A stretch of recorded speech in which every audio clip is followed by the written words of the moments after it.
बिस्मिल्लाहिर्रहमानिर्रहीम। अस्सलाम वालेकुम दोस्त, सारे दोस्त मेरे गरीब खाने से और इदरान चट्टा साहब और चौधरी साहब इस चीज़ का फिल्म है अल्हम्दुलिल्लाह नाल चले हैं। भट्ट साहब ने दो ग्रुप ने या दो टब्बरां दे विच जिहड़ी होई है और जो किरदार अदा कीता है वो अल्हम्दुलिल्लाह बड़ा अच्छा कीता है। ते सारे फिल्म में पहले भी चट्टा साहब जिंदगी और जनरल इलेक्शन अल्हम्दुलिल्लाह मलाराबाद मेरे घर मैं कल भी एक गल करना चाहता मैंने स्टेट सैकटरी ने आख्या मैं खतरा ना मैं जब बिजी चलिया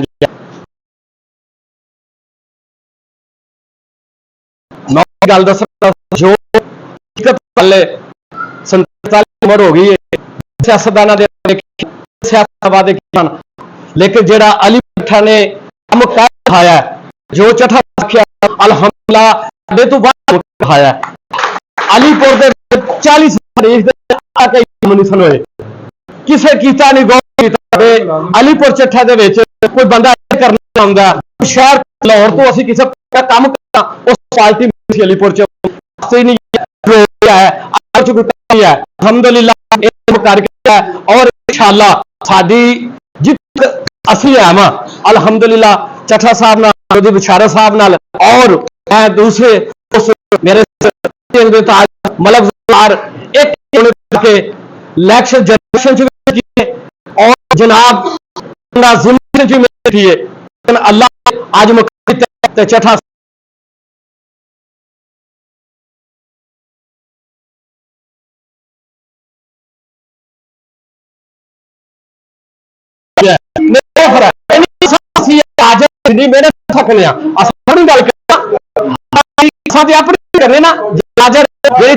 काम किया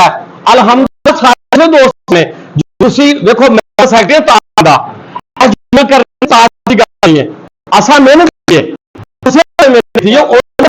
जगह मेहनत की और देखो मेहनत